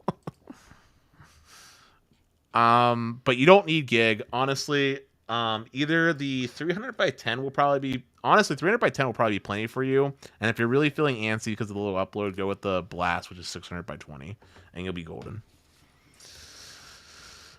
600 by 20, by the way, is what I had, and before it got upgraded to that speed, it used to be 300 by 10 at my apartment, and it was fine. Heck, I've even proven that on one of our video streams where I purposely capped and throttled my own internet from a network management standpoint on my files to 5x5, and no one could tell the difference from my streaming quality. Sneed, you were witness to that, remember? Yeah, it held up really nicely. But I mean, think about it. Your little experiment was under very strict control. You know what I mean? And your connection is very resilient. So the throughput's less important when you have that kind of buffer. You know what I mean? Yeah, I just meant like for Brad, if he gets 300 by 10, I don't want to be like, oh, that's not enough for gaming or something. Like gaming doesn't need like that much bandwidth. I'm trying to think of a situation where you'd need the uplink. Uploading high resolution videos, that needs high capacity uplink. Live streaming, 5 to 10, but it's really a really solid signal. A really solid connection. You're good. Dennis kind of proved that, I think. Well, that's why I said even the video calls. What Dennis? 2-3 megabits on a call, maybe. Depends on resolution and codec, but 5 should do ya. But the point is that if he's concerned about 10 being a little bit too gimpy on the upload, just go to Blast 600 by 20, and that'll be more than he'll ever need. Like gig, I'm saying that gig, although tempting and sexy for $50, is something that he'll never use. Unless it's for the upload. I think when you have the capacity, though, it makes you want to do more stuff, Dennis. Like, now that I have gig, I'm fearless in what I do with the connection. Like, whatever TVs, all things 4K. Whatever gaming, like downloading the titles, through the cloud or whatever. Like, I have no concerns whatsoever. Yes. And I probably wouldn't at 500 either, honestly. I probably wouldn't. Yes. And the point is like, you're buying the gig not even as insurance anymore. You're buying it so that you have the first world problem of you have more bandwidth to do than you know what to do with. It's like going to a buffet, right? Like, you can't clear out the buffet. You just go there so you can just eat as many plates as you can possibly consume. And realistically speaking, Sneed, it requires legitimate thought and effort to actually try to saturate a gigabit connection. Like when I was doing my crazy data cap test, right, to see if like Verizon would get pissy if I used like 70 terabytes, it literally took real effort to ensure that I was consuming as much data as possible to try to saturate that connection as much as possible. It was a challenge. But Trex asked, do I have backups for my internet? Yes. I have Comcast and Verizon Fios. That is my redundancy. So my backup's a little different than Dennis's. Mine is Verizon 5G ultra wideband. I mean, hey, at the end of the day, AT&T is the last ditch saving grace. I mean, we were talking about fixed wireless before, right? And I told you Verizon. AT&T could hold it down for me too, but the uplink's a little bit light. Well, what I was going to say was we were talking about how like Verizon fixed wireless and T-Mobile would perform at my house, and I said it would be bad. But AT&T, if they had a fixed wireless products, would be tremendous because you've seen I get anywhere between 50 to 100 meg upload for my AT&T, and I regularly get like over 200 meg download at my house. It's very tremendous. What's Spectrum charging for their gig pro or whatever it's called? I don't know what Spectrum is charging, but 140 said Moose. Dang. For their gig service, and they're giving you what on uplink? 35? Unless it's one of the mid-split markets. Then what are they getting? 100? 200? 200? That's not bad. I mean, hey, I'll tell you what, Dennis, if I was uploading content and I had 35 uplink, I would not be doing 4K uploads. I'm not even joking, Dennis. I'd still be doing 1080p. I mean, look, Sneed, realistically speaking, this is what you do. You schedule the upload. You schedule it to happen at like night or something. Like you put it like as like an unlisted private video, do it overnight, and then just have it set to release at some time. Like, because but you get what I'm saying. Like it would change. I would have to start planning. I would have to start like you're talking about how I'm scheduling an upload. Like that's another thing. Like I'm paying for that convenience by having gig. You know what I mean? Yes, and also Trex. Yes, I do have backup power. I do have a backup power supply. But yeah, I mean, I was just mentioning it because I used to back up hundreds of gigs on Comcast 10 meg, and it would take literally like weeks to do my backups because it was such little uplink. Literal weeks.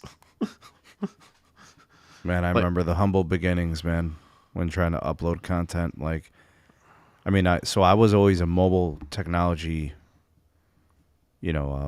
creator, right? So I started my channel making content on mobile devices, using mobile devices. To me, the mission, the philosophy, the rationale behind my channel is about mobile technologies. So while, like cable and home internet and fiber spills into the conversations because it's all part of connectivity, the heart and the blood of this channel runs through mobile. So that's always been my mission and my goal is to create content through the mobile experience. But like, that's the one thing I've learned, Dennis, like if your home site is not optimized, if your home site has high usage or lacks upgrades, it's hard to be a creator on a mobile connection. Like, I don't know if you know who CV Tech is. He lives in a very ruralish suburban area in the Carolinas, I believe. And the only mobile network operator that offers good coverage to his home is Verizon. And it's probably a site that has maybe 2 or 3 bands, and it's LTE based. And I think the best upload he can get is a few megabits per second. So he has trouble live streaming. He has trouble uploading content, of any type of good resolution. Yeah, and I guess his home operators are no different. Like the DSL he can get to his house, I think, is like 25x1. Hold up real quick. Borgata, yes, I do have offsite data backups. The offsite would be in the cloud, specifically with Google Drive, because Stetson has the unlimited Google Drive storage with like the best phone plans email he was able to get me.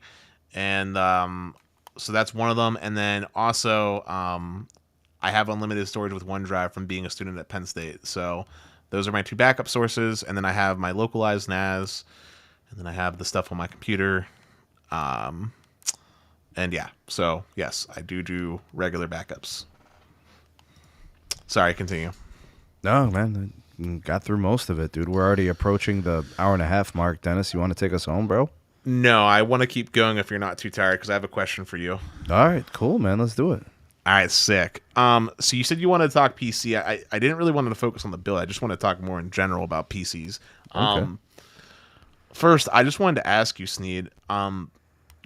I know earlier, maybe like last year, you were talking about considering getting a PC for yourself for your current setup, and I think you ended up deciding to go with a Mac. Did you end up going with I a haven't Mac? really decided, but I'm leaning towards like a MacBook Pro. Okay. I think a pro grade is in order. I like to buy things once and not have to upgrade or buy anything for a while.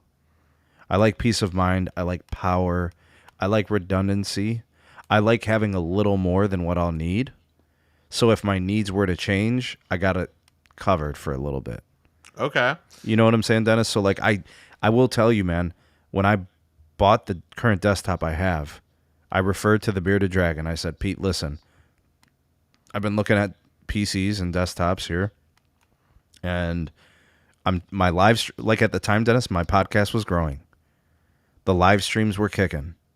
People were enjoying it. They were consuming the content. I was starting to make videos on, and edit a little bit on my desktop, and things were going pretty good, right? And so I was like, let me get away from my laptop. Let me buy a true dedicated desktop. Lo and behold, we ended up having a pandemic. Having the desktop with all this incredible high capacity gear made my life a lot easier. So it worked out. I'm kind of contemplating busting a U-turn. Like, do I really want to move down to a MacBook Pro, lose a monitor? Like, I'd have to, I have two monitors right now, and they're symmetrical. You can have two monitors. I understand, Dennis, but like I got used to this, right? Yeah. So like some of these things I don't want to move away from. Like some people, you know how it is, Dennis. They start to want to simplify. They start to want to consolidate, and they want to get rid of some of the clutter and reduce their hardware. But I'm good having two monitors. I have an interface for my microphone. I have a microphone.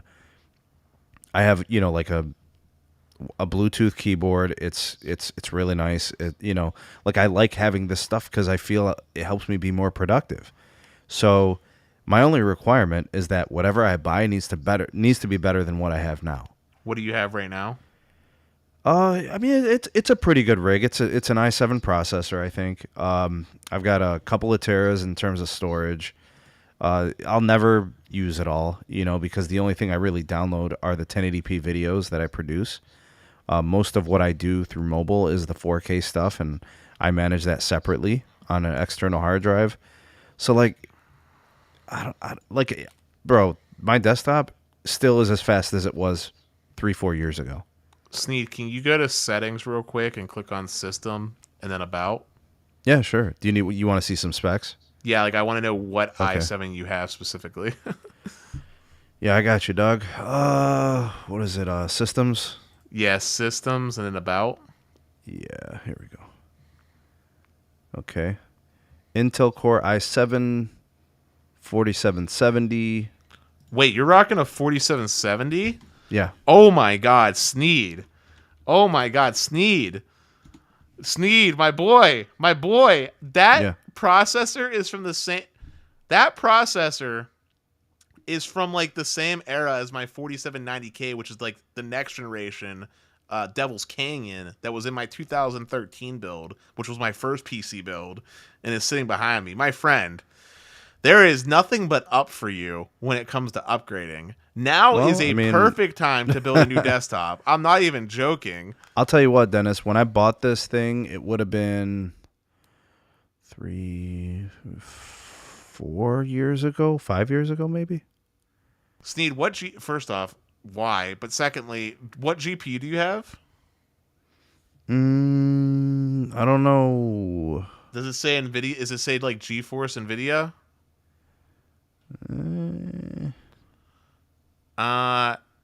If you click on the bottom right arrow, to pull up your taskbar, do you see a little greenish black icon that says and you hover over it'll say NVIDIA GeForce game ready drivers? I don't see anything here in this menu.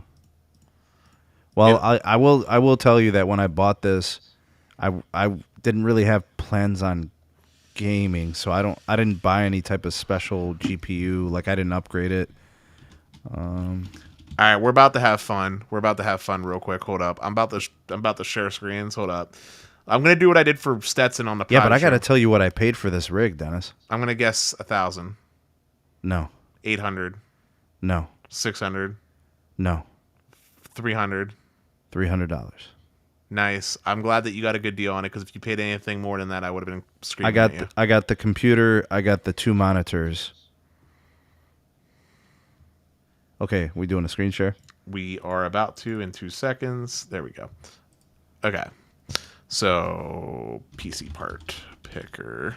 So, I did this for Stetson on one of our private streams, which if you're not part of our Patreon, I recommend you check it out. We've been doing extra content every week after our live streams. It's kind of cool. And there's lots of been cool stuff we've been working on. But, no, I don't want to log in. That's a bad idea. Okay. So, right now, because Next Gen Ryzen just came out, old Gen Ryzen has dropped down in costs significantly. And since you want to make this primarily your content creation PC, I'm assuming, yes? Oh, yeah. All right, so this is what we're going to do. 59. Oh, nope. I clicked on the wrong thing. It gave me the wrong thing. Ryzen 9 5950X off the rip. That's the CPU for you, my boy. Okay. And by the way, I saw this on Amazon for $429. It's picking it up from Indorama or something, but I don't know why. I don't know how to change that right now. AMD's where it's at, dog. Actually, Intel's actually making very competitive stuff right now too at the moment. So it's actually is Intel making a comeback? Oh, absolutely. In fact, absolutely. I would argue, in fact, dude, listen, I was really tempted to go Intel yet again. I've never done an AMD build since like Athlon days, bro. So like I was tempted to go Intel yet again. But anyway, 5950X, that's the PC, or the CPU part for you. Since you don't upgrade frequently at all, even though it's not on the new platform, it's going to be plenty of upgrade, okay?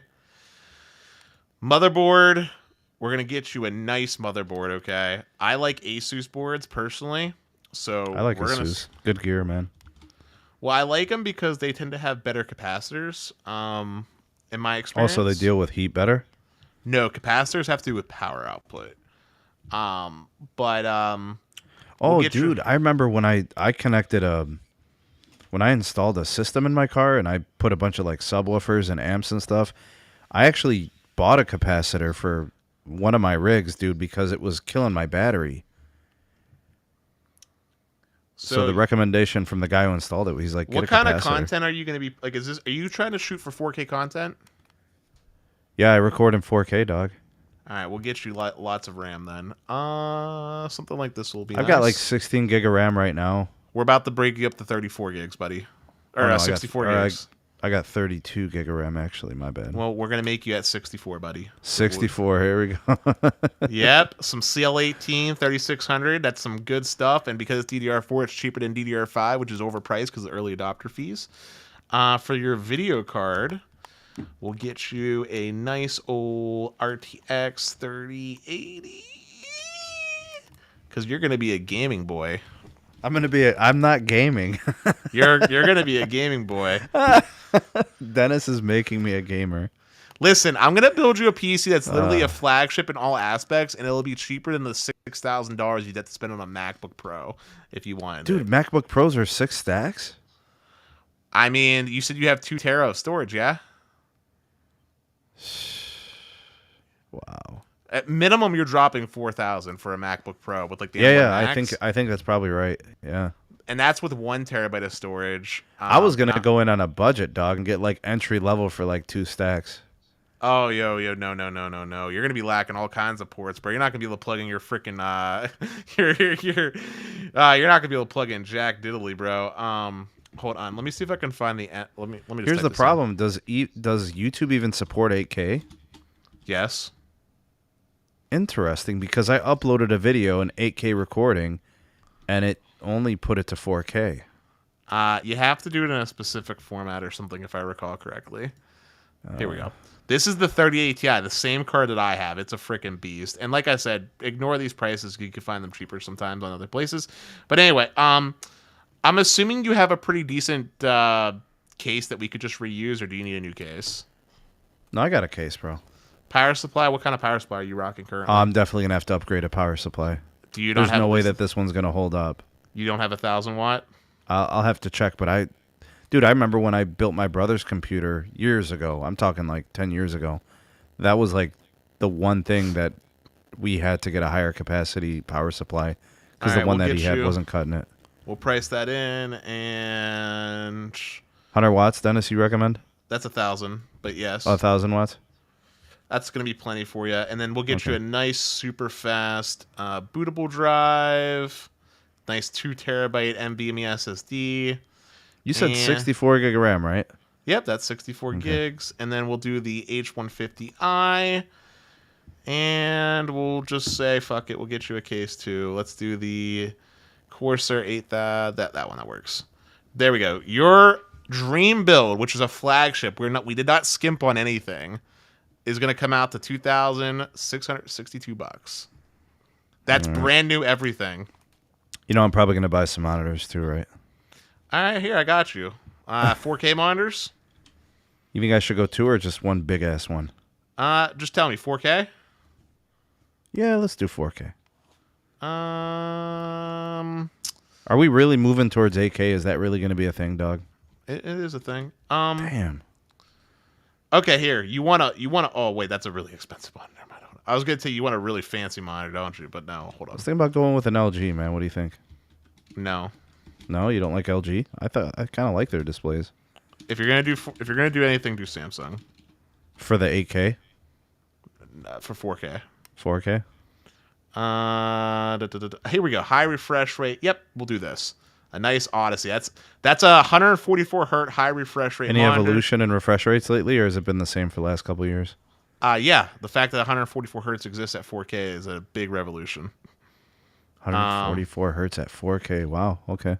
Yeah. For a while, it was stuck at 1080p. Actually, you were talking about getting one big one. Here's a 49-inch singular big-ass monitor. Here you go. Dang. Now, it's not 4K. I don't think it's 4K, though. Yeah, it's not 4K. It's 1440p. I kind of like the 2 smaller monitors. Like, what do you think, Dennis? It's up to you. It doesn't matter. Do you use 2 monitors? Yes. I want to get 3 whenever my desk is done being built. Oh, yeah. Did I tell you I'm getting a custom-built desk? Oh, nice, dude. You said you're going to go with 3 monitors? Personally, yeah. Damn. Are you going to do what, like a 20-some for each one? Yeah, like 27 inches a piece. 27? Damn. Nice, dude. Couldn't I just put like a ginormous 83-inch Samsung up on my wall and call it a day? I mean, sure. Here. Here's a 32-inch, 240 hertz, 4K display. Actually, you know what? Here's a 5K. No, we'll just stick to 4K. Here you go. Here, we'll do 2. You got one iffy one and then one really premium one. It's 32 inches. Actually, you just need the one here. 32 inches. There's your dream build. And it's still less than what you'd be paying on a Mac. I think no matter what I do, it's probably going to make it cheaper than a Mac. Yes, but this will outperform the MacBook Pro legitimately. Like the 3080 Ti. So Apple showed those fancy graphs at like per watt performance, but the 3080 Ti shreds it. Kevin is saying Dell makes better panels. Really? Dell just uses Samsung panels. I was going to say, like, I've never heard that about Dell. They're high-end YouTube already filming at 16K, but they can't upload it. Yeah, they can't upload at 16K. What they do is they'll film you at got 16K. People saying you can't discern 1080p from Quad HD, and you're talking 8K, 16K, dog? Listen. What they do, Sneed, is they'll record in 16K, and then they'll basically export it at 8K because it'll be like super sampled. But sure. But anyway, there you go. There's your dream build. You got literally everything. You got it's more your dream build, Dennis. But yeah. No, it's not. My dream build is a 7950X. But this is your new build, Sneed. Would that have been an extra $1,000? Well, your motherboard would be $700 instead of $370. Your RAM would be like $600 instead of $226. Your processor would be like $700 instead of $499. It's showing here from that one site, but it's actually like $439 on Amazon. Your case would be like $250. All right, Dennis. So here's what we're gonna do. I'm gonna order all those parts. I'm gonna have all of it shipped to your house. You're gonna build this PC for me, and I'm coming pick it up in Pittsburgh. We'll hang out for a day, and then I'll take it home. Seriously? We might as well do it, dog. What do you think? Sure. And then I could live stream the whole thing. Be like, okay. yo, Dennis built the computer. We're going to pick it up and hang out. Day in Pittsburgh. Let's go. I mean, if you're being serious, man, I can order. I'll order the parts. Like, yeah, you know how it is, Dennis. Whenever I got a project like this, I'm just gonna have to budget it. right? So So it's this definitely gonna have to is. wait till tax season, dog.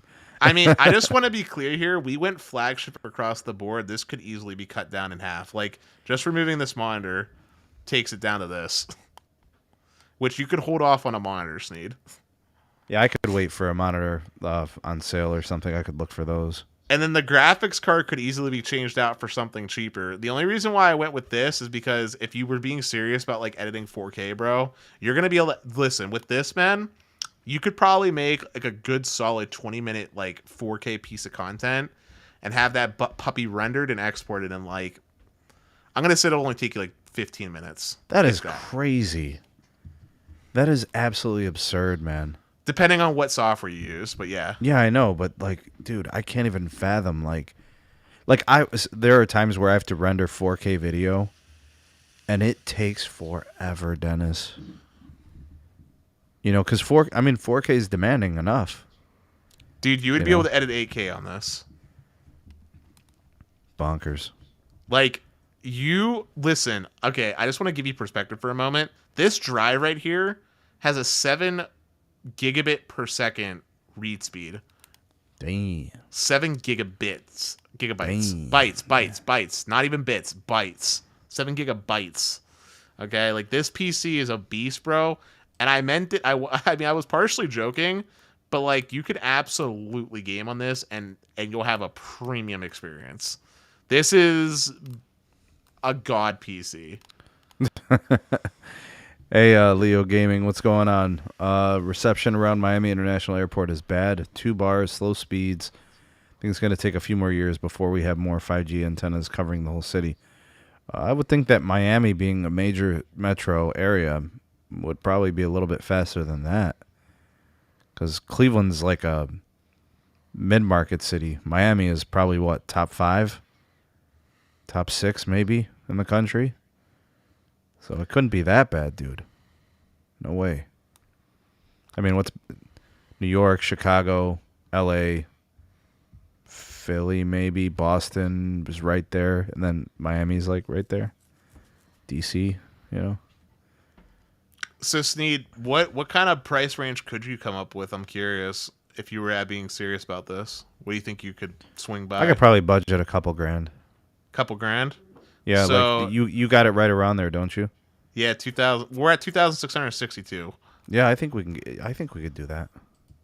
Okay. I mean, there's a couple ways to save some bucks too, where we can keep the performance pretty similar. So. Oh, dude, absolutely. Like for example, we could cut the RAM down from 64 gigs to 32 if we really wanted to. That would save you probably $100, and then, or at the very least 70. We could probably cut. I mean, we could probably cut your CPU back, honestly. I mean, you're coming from 4 cores to 8 threads. You would, and that's not even to mention all the IPC gains. Like, we could probably just give you a freaking 8-core, 16-threaded chip for, and that would probably knock off like another 200. Couple $100, yeah. And then the GPU, we could probably cut this down to like, I don't know, 3060. The GPU is probably where I could save the most money, only because, I mean, legit, like, there won't be much gaming unless, Dennis, you somehow convince me to start gaming. Well, but, I was for the rendering of the video, I'm thinking like it's just got to be good enough, you know. I was considering for like 8K video rendering, but like let's just say you went with a 3060, right? Look at this. Look at what the price drops down to. Here's a 3060. What does it drop? A couple $100? Brings it down to like 2,166. It drops yeah, down see, to like, we've already shaved off $500. Yeah. And like just by kind of sort of downgrading a couple of components. And like I could probably change out like this 980 Pro. I could probably find you like a cheaper boot drive. Like maybe instead of 2 terabytes, it's 1 terabyte, and then we just give you like a hard drive or something as the storage. But like, yeah, man, I mean that's flexible. But like, yeah, like now you're basically, I mean that's not including tax, but with tax maybe around what 2250 maybe with tax. I don't know what's tax on this for you. 2050 would put it 24, 23 something. And in Windows, if you're worried about Windows, you can get cheap ass keys online, bro. Like you can get like Windows 10 licenses for cheap. I could always charge I could charge it to the game, just do it as a education. Oh, there you go. Yeah. Yeah. So I mean, By the way, all this goes to it all becomes a write-off. I could write off my PC. You're right. That's what I'm just trying to tell you, bro. You write it off. You can literally shave, several thousands of dollars off of your bottom line, man. So we putting this on my Amex card? You got a good Amex, huh? I mean, I just got one, dude. I got the Delta Gold card because I told you I was flying out to Vegas on the 1st, didn't I? Oh, so that's official. Oh yeah, no, I bought the ticket. I got the Delta Gold card, and I bought that on the 1st, and then I'm planning that trip out to Japan. Yep. So Dennis is going to the land of the rising sun. Yes, and I might not want to come back. I wouldn't blame you, dog. I hear that place is phenomenal. I'll be spoiled by true 5G wireless connectivity and fiber that's so ubiquitous that I won't know what to do with. Dennis, you said something on the podcast yesterday, Best Phone Plans. Yeah. Like, you say certain things, dog, and, like, you're saying it with a straight face, but, like, you say some random-ass, crazy-ass things, dog. Like what? About the fiber? Yeah, like what you're willing to give up and how important it is to you. And, like, bro, people hear those things, and they're just like, what is Dennis talking about? Like, this can't be real life. Oh, no. I people think I'm joking. Look, you're not a liar. I don't know you as a liar, so I believe you, but it sounds crazy, man. Listen, people have different values in life, and good internet connectivity, as someone that grew up with truly bad internet connectivity, good internet connectivity is I'll put it this way, to this extreme. If my house did not have Verizon Fios, I would not consider it to be a habitable place for me to live. It would not be a habitable climate. Dennis, are you willing to admit you have psychological issues when it comes to fiber? I'm willing to admit that I have a straight up internet addiction. Okay. But legitimately, if someone threatened my fiber connection, like Sneed, like if it was you, like if you came up to my house and you brought some like freaking hedge clippers to like my fiber line, I literally think I'd have to fight you. Like I literally think you might be. I think this might be that like we'd have to go to court. It would be the end of our friendship. No. It would literally be like the stand my ground laws in court. Like I had to protect my castle because I literally think I might kill you with those shears. Because I went through 6 months of misery to get Verizon to finally do it, dude. And I don't even want to imagine what it would have to go through just to get them to replace it. I'd be probably going like 3-4 weeks without them. We're fixing it. I mean, bro, you know that node node that's submerged, bro? It's still submerged. No way. I swear to Christ Almighty. Oh my goodness, man! It's never gonna change, dog. So like, I don't even want to chance it, dude. Like, I don't like. Oh man, wait, whose node is it? Your neighbor's? Oh yeah, it's not mine. That's why I don't care about it. But like, I mean, it's not impacting me. Dennis, you're the worst kind of person, bro. I mean, when my neighbors complained about it, I just pointed like, you see that right there? That's your node. I would recommend calling them. And then you point over to yours and be like, look at my shit, it's dry. No, this is what actually happened. You ready? They switched the Comcast. Comcast is trash, dog. No, it's not, dude. It's honestly like legit, like sincerely. Listen, I just talked to Ricky, bro. He told me everything. He said it was trash. All right. Ricky's a liar, okay? Like actually, bro, people do have bad experiences with some of these companies. Yes, Dennis. but I won't say why, but I will objectively tell you, and you'll just have to take my word for it. Ricky's a liar. Ricky's problem was already diagnosed as being his laptop. Dennis, it proves the point of the venom, man. Like, people hate cable, dog. Like, legit, he was getting his speeds on his desktop, and then he did all his rigmaroling with his router set. Like, look, Ricky was getting his connection, okay? Carlos is not here right now, but he can be my witness. It wasn't a Comcast issue anymore. This was, like, a user issue, okay? Like, anyway, I'm not going to go down that rabbit hole. Ricky, I love you, man, if you hear me. Well, it couldn't have been worse than how Cox did it, you know? Like, they were just horrible here. It was the worst for so long, dude. I was very happy to get away from them. And people, dude, I'm telling you, Dennis, it's not just me, dude. There are a lot of people that hate Cox Communications. That's fine. It's in a lot of markets. It's not like specific to my market either. Listen, it's you just can trash. hate companies for every single reason, but I'll die on the hill if people say that the service that Comcast provides isn't good. Like the actual service itself is what they market. Now, if the upload's well, yeah, too I low mean, don't they always give you like above the provisioning, like they right, go a little right. bit above So and like, stuff? so like if you wanna hate them for not offering higher uploads, that's fair. But it doesn't equal that they suck either. Like it doesn't mean that they're not like reliable. Like it is what it is. They tell you they're selling you something, you get what you get. But oh, look at this. Justin touching in on the point that I experienced for the first 6 months. Oh wow, 2 people in the whole country saying Comcast is more reliable than FiOS. The uptime speaks for itself. There's a reason why it's the backup connection. Yo, Carlos says I can't confirm or deny it until Dennis gifts me an 8 tera SSD for Christmas.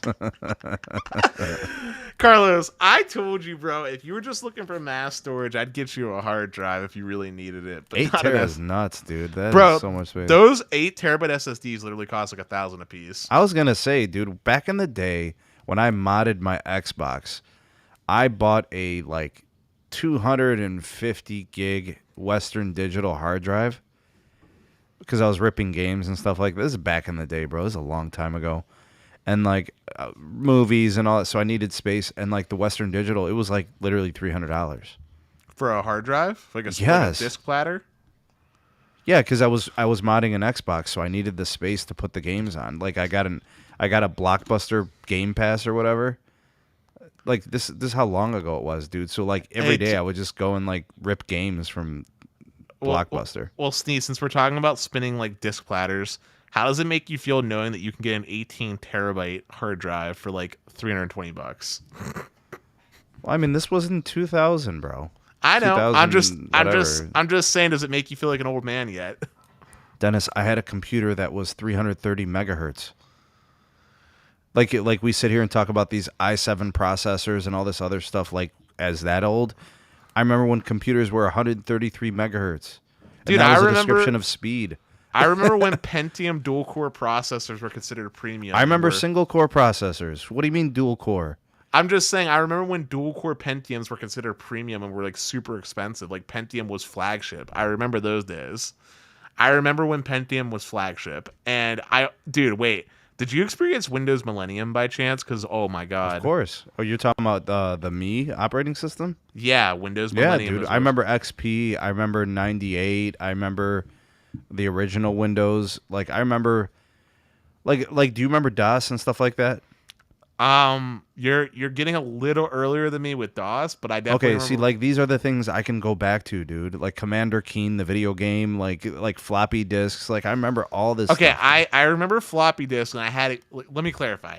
I know what DOS is. I have used DOS because in my elementary school we had a computer that was using DOS to pull up like AR Reader or something, and like I've had experience with these things, right? Like floppy disks and stuff. But I'm saying I didn't grow up with it, if that makes sense, because I did have CD disc drives. Like I remember burning CDs on my Windows Millennium 2000 desktop computer when it was connected to its very sad, oh my god, very sad dial-up. Dude, you know what's crazy is? Sneed? I remember Dennis was going to Blockbuster and stealing the 25 hours free AOL. He was doing that. Oh, no. It's simpler than that. You just kept renewing the AOL trial for the dial-up. But listen, you know what's sad is, Sneed? If memory is serving me well enough, the Dell 2000 PC that we bought, the Windows Millennium one, I don't even think it had a dial-up port. If I remember correctly, we actually had to put in an adapter, like a PCIe. Oh, damn. I think you're right.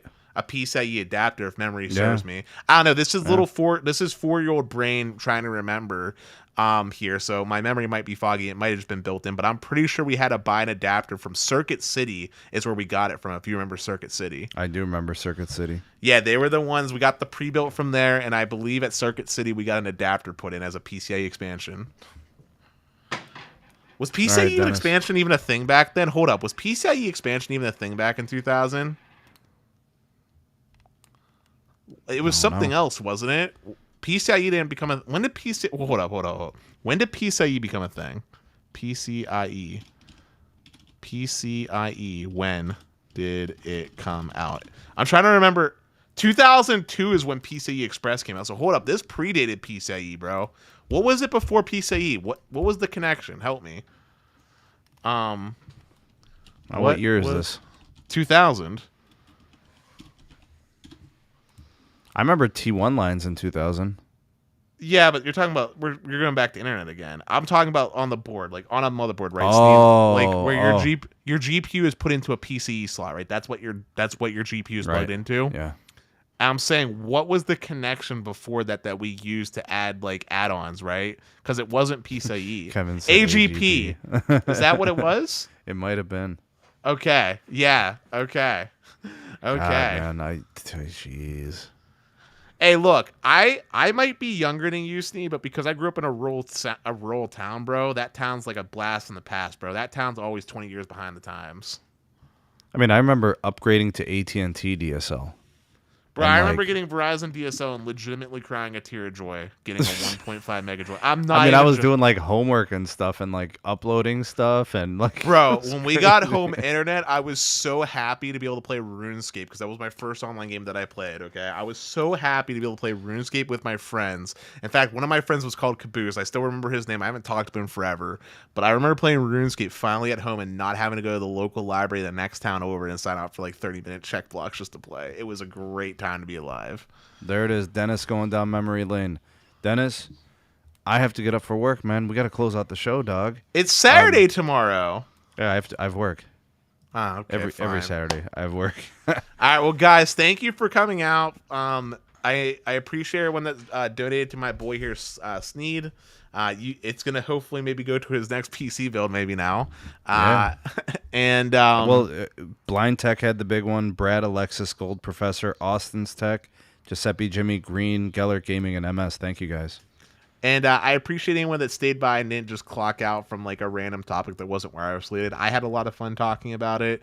But if you guys are still hungry for more content, I recommend checking out Best Phone Plans. And for anyone, I do see some familiar faces that's part of the Patreon. There was actually an extra content scene that was like about another hour or so long with Stetson and I that I think you guys will enjoy too. You can check it out on the Discord if you're part of it. Thanks, Dennis. Favorite hashtag? Go ahead and lay it out there. Mine for tonight is going to be hashtag Sneed Desktop. I guess I will do that one. And mine's going to be the classic that someone came up. I don't even remember who came up with the name, but I love it. Hashtag Telco Jesus. Yeah, that's the hashtag. All right, guys. Have a great weekend. Be sure to tip your waitress. Eat some great food. Spend some good time with family and friends. And I don't know, man. Just enjoy the weekend. And we'll see you guys soon on the next live stream. We out this piece. Peace.